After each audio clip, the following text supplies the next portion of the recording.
tardes. Estamos con Fernando Cardini, él es perito forense, es profesor de la UBA de Investigación Criminal y se hacen muchos análisis a estas horas cuando todavía no se sabe si es el cuerpo de Santiago Maldonado o no. Lo que sí sabemos es que cuando se encuentra un cuerpo, lo primero que hay que hacer es la identificación, luego hay que saber cuándo fue el momento de la muerte y por qué murió. Fernando, muchas gracias por su tiempo. Usted me comentaba esto, ¿podría ampliar un poquito más cuáles son los primeros pasos que hay que seguir en estos casos? Sí, se encuentra un cadáver, este caso de mucha data, o sea, se ve que no ha fallecido hace poco. En ese caso se encara la identificación de la persona. Tenemos un problema con el móvil donde está el doctor Cardini, pero mientras tanto vamos a aportarles algunos datos que son de público conocimiento, pero a lo mejor usted recién llega a la televisión porque estuvo trabajando o porque estuvo ocupado. Hay una orden de la Fiscalía General de Esquel de trasladar el cuerpo a la ciudad de Buenos Aires para que el cuerpo médico forense haga aquí la autopsia. No solamente que la hagan ellos, supuestamente para la Fiscalía de Esquel es el cuerpo profesional más importante de la Argentina y es un caso federal, sino que también estarán cada una de las partes presentes en la operación de autopsia donde se deberán determinar varias cosas. Lo primero, conseguir los datos mínimos y elementales para determinar la identidad del cuerpo hallado en el río Chubut. Lo segundo, si estuvo 78 días en el agua o si la data es aproximada a la hora de los principales análisis. Lo tercero es determinar si le pasó algo, además de quedar en el agua por un presunto accidente, es decir, si se encuentra alguna lesión que pueda hacer pensar que esa persona, si es que se trata de Maldonado, fue agredida antes de perder la conciencia y en todo caso de perder la vida. Y por último, saber si es posible que haya estado tanto tiempo sin degradarse en el agua, si es que el cuerpo está, como dicen algunos, que está. Son suposiciones porque lamentablemente hasta esta hora lo único que se sabe son trascendidos que han sido guardados, dicho sea de paso, bajo 7 llaves y que se dan como certezas y por lo menos desde mi punto de vista preferiría ser mucho más cauto. La clave va a estar en la operación de autopsia que se haga sobre este cuerpo que todavía no tiene identidad. Vamos a ir desglosando durante toda la tarde, como les comentábamos, todos los datos que son pertinentes para tener en cuenta a esta hora. Hasta ahora, y vamos a decirlo una vez más, no se sabe de quién es, a quién pertenece ese cadáver que fue hallado en el río Chubut y nosotros vamos a seguir siendo cautos respecto de la información, más allá de todos los trascendidos y las fotos que están circulando, incluso detalles muy concretos sobre la ropa, los tatuajes, etcétera, etcétera, etcétera. Todavía no se sabe si ese cuerpo es o no es de Santiago Maldonado. Nicolás Gómez es guía turístico en Esquel y con él vamos a hablar del río. Mucho se habla en este tipo de casos de lo que antes se conocía como un vaqueano, alguien que conoce bien la zona, y Gómez es uno de ellos. Gracias por atendernos. Buenas tardes. Buenas tardes, ¿cómo le va? Háblanos del río Chubut. ¿Es posible que pase tanto tiempo un cuerpo en el agua sin que nadie pueda observarlo? Bueno, mira, yo para comentarte un poco, el río Chubut lo conozco bastante bien, bueno, hacía flotadas en la zona durante más de 6 años, varias veces al año lo hacía desde el tramo a la vuelta al río, que serían un par de kilómetros más arriba de donde sucedió todo esto, hasta Fofocahuel, son 100 kilómetros más o menos de río que hacíamos. Y es uno de los ríos más difíciles de remar que hay en la Patagonia por el tema árboles, hay muchos coladores. En muchas imágenes se ve que el río es tranquilo, que flota sin corriente, pero hay tramos donde el río se mete abajo de los árboles. De hecho, en principio de temporada lo que teníamos que hacer era limpiar el río con motosierra y machetes para poder pasar con las balsas. Eso desde hace 2 años no se puede hacer justamente porque la gente de la comunidad que está ahí no nos dejó pasar más, entonces no se hicieron más flotadas. Seguramente el río debe estar mucho más cubierto que antes. En esta época del año, vos hablás de esa cobertura de ramas y vegetación que podría trabar perfectamente un objeto o cuerpo. Pero en esta época del año, ¿cómo es la correntada o el torrente del río? Ahora, la correntada, esta es mi hipótesis y un pensamiento que me viene, ¿no? Sirve tu hipótesis sí. Por cómo conoces el río, por supuesto. Claro. supongamos que un cuerpo se trabó 2 meses atrás, ¿no? Con la presión de la correntada que había, con los kilos de presión que hace el agua sobre algo que está agarrado a unos árboles. Ahora, hace poco, empezó la primavera, entonces hay mucho deshielo, el nivel de agua sube. Muchas veces cuando el nivel de agua sube y es mayor, el río se lentifica, se pone más lento, y eso quita presión de agua. Eso pudo haber sucedido que,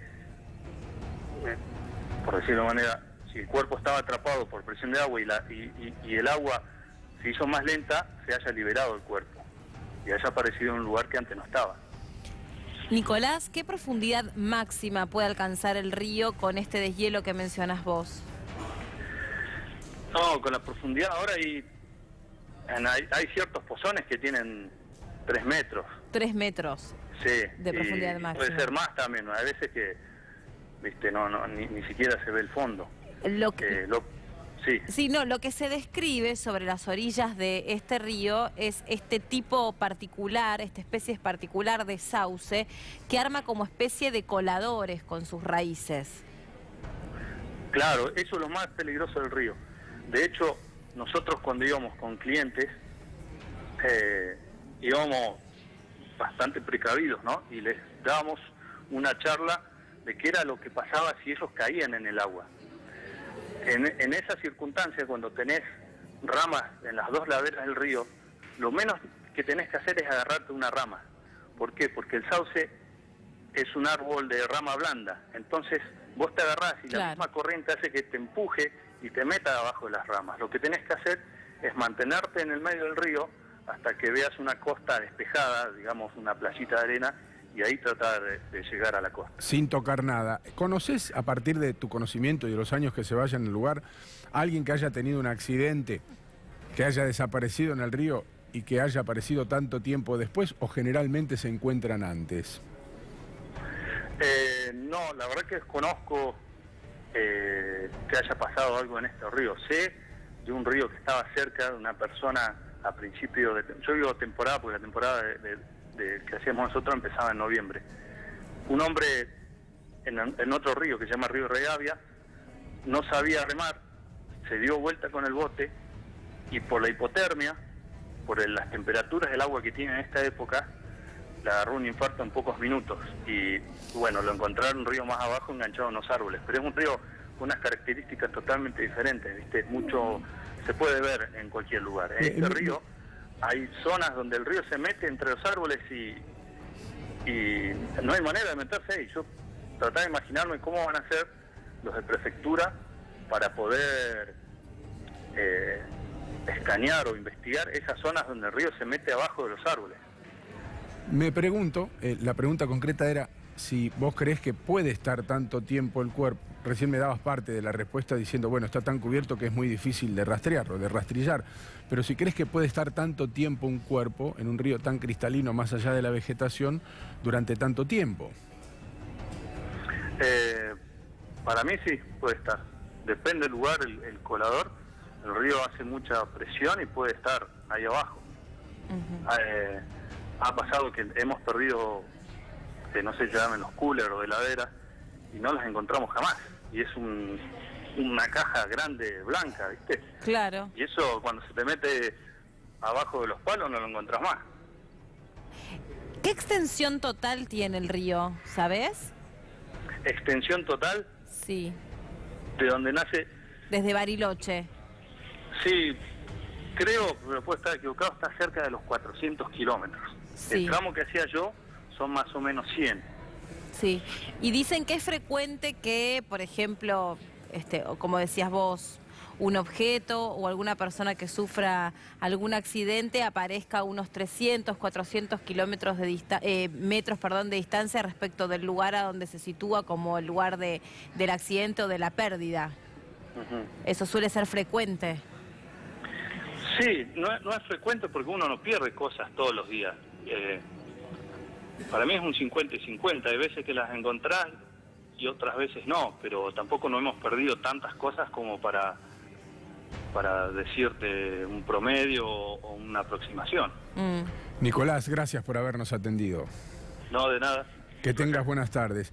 Bueno, un vaqueano, Nicolás Gómez, hacía allí excursiones, nos contaba él, y para él, por lo menos desde su punto de vista, es una posibilidad. Que el cuerpo no haya sido encontrado es una de las grandes dudas, teniendo en cuenta que el caso es resonante desde el principio, desde el mismo día en que se produjo la represión de Gendarmería sobre la ruta y la desaparición de Maldonado. Es más, durante mucho tiempo la investigación se volvió lenta para tratar de definir si Maldonado había estado o no en el lugar.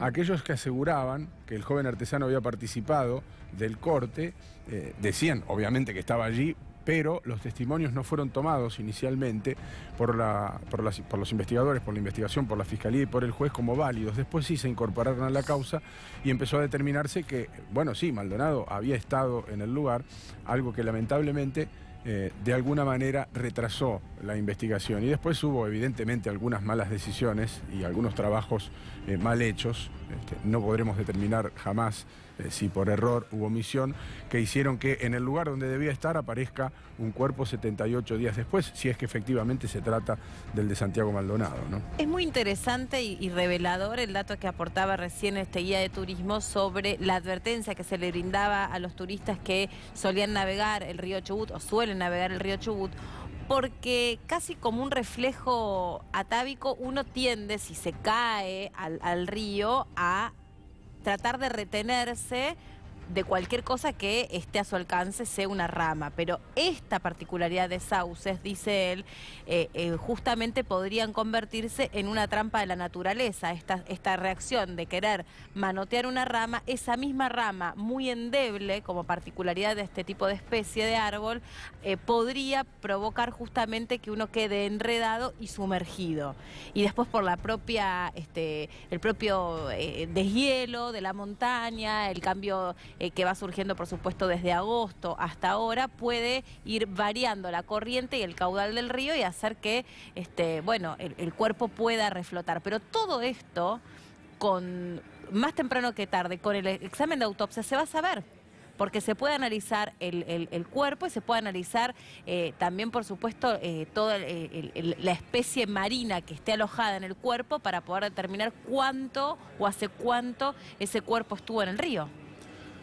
Evidentemente hay muchas cosas que determinar, pero insistimos, lo primero es saber si efectivamente se trata de Maldonado o no. Por supuesto. La propia familia, que dicho sea de paso, tomó cierta distancia de la marcha que habrá hoy a las 18 hacia la Plaza de Mayo. La propia familia no está en condiciones de confirmarlo, menos aún la Fiscalía y menos aún el juzgado. Por eso el cuerpo va a ser trasladado a Buenos Aires. Entiendo que frente a una opinión pública ávida de información y teniendo en cuenta la importancia del caso, con implicancias políticas serias, nadie quiere seguir equivocándose. Digo seguir equivocándose porque si uno repasa una serie de acontecimientos o sucesos desde el mismo momento en que se produjo la represión, puede identificar claramente que algunos errores, algunos de ellos muy serios, se cometieron.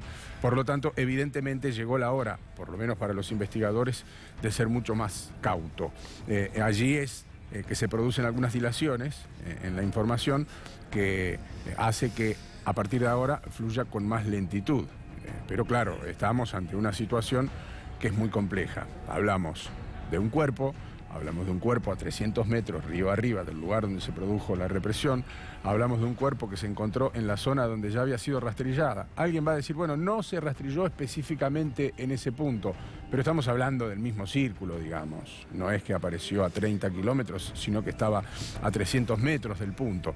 Por alguna razón, tardaron 78 días en encontrar ese cuerpo y seguramente, como decíamos antes, tiene el caso Maldonado espacio para nuevos errores de parte de los investigadores.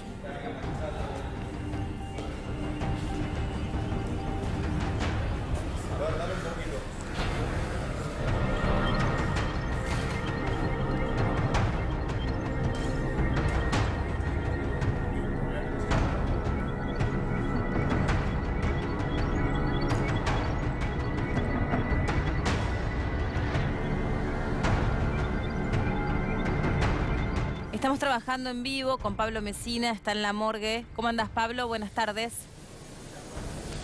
Hola Melina, ¿cómo va? Buenas tardes, saludo para Guillermo también. Aquí estamos en la morgue aguardando, por supuesto, todavía muy pocas novedades y poco movimiento, aunque de a poco se van acercando algunos efectivos policiales al lugar que harán la custodia de la llegada de este cuerpo que fue encontrado, como ustedes recién describían, en el río Chubut. Aquí estará trabajando el cuerpo médico forense, que depende de la Suprema Corte de Justicia, también el cuerpo argentino de antropología forense, que ha estado trabajando en estos días también en las tareas previas y por supuesto en todo lo que se realizó posteriormente al hallazgo de este cuerpo sin vida en el río Chubut.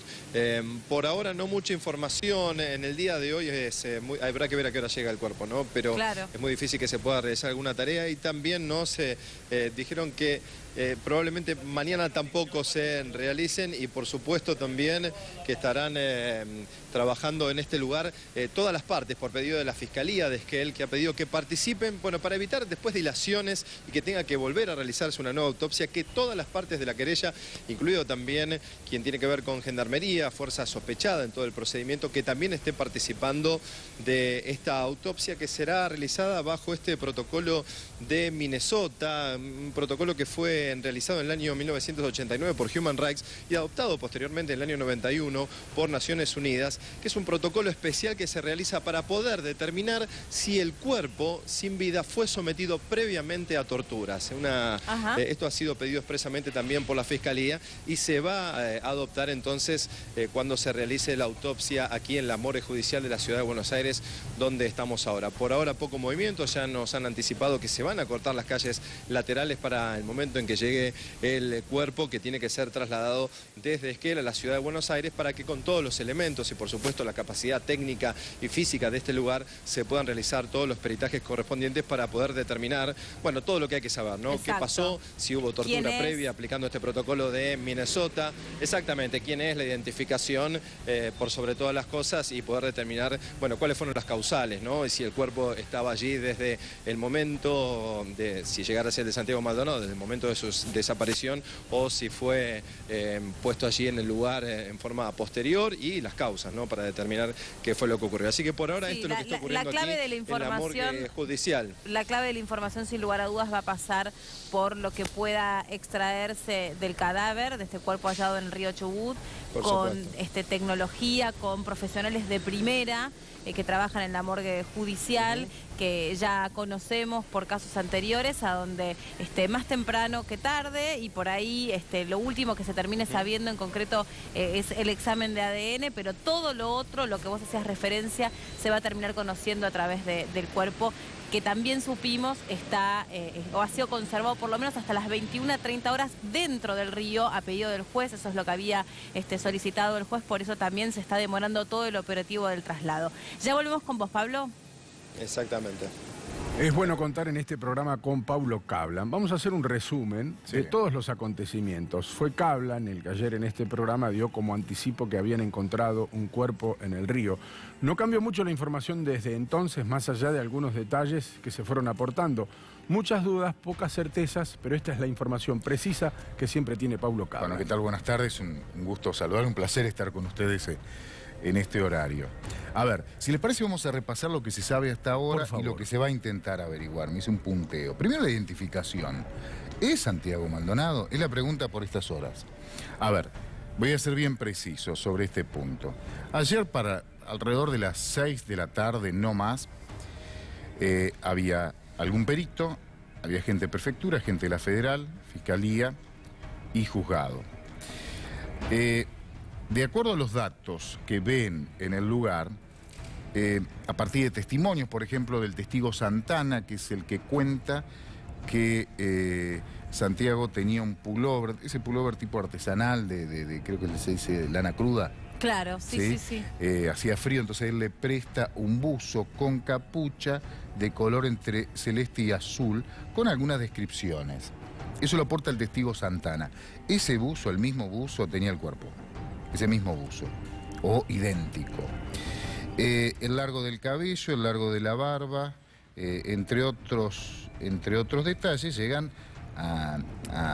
o permiten interpretar a los investigadores que altura estamos... posible peso e incluso una foto de gendarmería de una persona que no fue identificada y se supone que es Maldonado, que responde a la ropa del cadáver que apareció. ¿Con eso se puede identificar una persona? Sí, perfectamente se puede identificar. Además, Santiago Maldonado tenía 4 tatuajes. Sí, con todo eso se puede identificar perfectamente una persona. Ahí el que decide es el juez. El doctor Gustavo Geral, en una decisión, humana, espera que la familia identifique, el hermano ve el cuerpo. Hemos leído todos el comunicado donde dice no estamos en condiciones de asegurar que sea Santiago. Entonces, ante esta duda, lo que hace es esperar la confirmación de ADN, que supongo ya va a estar en última hora de la tarde, ya va a estar la confirmación. Va a ser Santiago Maldonado cuando oficialmente el juez escriba es Santiago Maldonado. Está bien la prudencia. Pero no va a cambiar lo que le estoy diciendo. Decíamos recién, Paulo, teniendo en cuenta que es un caso que presentó muchas zonas grises, que tuvo muchos errores en la investigación. Muchísimos. Que tuvo muchas dilaciones y que no permite un comunicado erróneo. Por eso me parece acertada la decisión del juez de no confirmar, de no confirmar nada con la familia, hasta que no esté científicamente probado. Todo indica, y no va a cambiar, que puede ser Santiago Maldonado. Sí, queda claro, comparado a otros casos, estamos hablando de algo similar y va en ese sentido. Oficialmente va a ser cuando lo escriba, por eso todos somos prudentes y es lo que corresponde, teniendo en cuenta que hay una familia que está expectante. Ahí el juez decidió la prudencia, respetar los tiempos de una familia. Seguro. Esto no cambia nada, no se necesitan operativos de urgencia, movidas de urgencia en el expediente. No cambia nada en la investigación si tiene nombre, si le pudieron haber puesto nombre ayer a las 6 de la tarde, sí. Le pueden poner hoy también, pero no cambia nada. ¿Se entiende? Por eso el tema quería aclararlo y subrayar al tema de la identificación. Sobre el lugar que los venía escuchando, que ustedes están mencionando, es llamativo, obviamente que es llamativo. Estamos hablando 300 metros al norte, es río arriba en realidad. El río Chubut corre de oeste a este, son 800 kilómetros aproximadamente. En ese lugar cuentan, yo no conozco el lugar, pero cuentan un lugareño que hace una gran curva, y en esa gran curva el recorrido es de norte a sur. Es un río muy curvoso, lo describen así, con meandros, meandroso. Y en esa zona el río corre de norte a sur por las vueltas, por los meandros que tiene. Lo buscaron en ese lugar, sí, en 3 oportunidades. ¿Pero en ese mismo lugar? En toda la zona fue barrida, toda la zona. Pueden no verlo y es una opción, no hay que descartarlo. Ahora podemos entrar, si les parece, en las hipótesis que nos va a ayudar a entender un poco. ¿Cuál es la real? No se sabe, no se sabe. Nadie se puede adelantar. Yo le cuento las opciones. Que Santiago haya corrido, voy de menor a mayor, no necesariamente el orden de lo más probable, para nada. Que haya corrido sobre la orilla, perdón, no sé la palabra, la orilla del río hacia el norte, escapando de la represión de gendarmería, y algo le pasó y terminó en el río. Esa es una opción, que se pudo haber ahogado.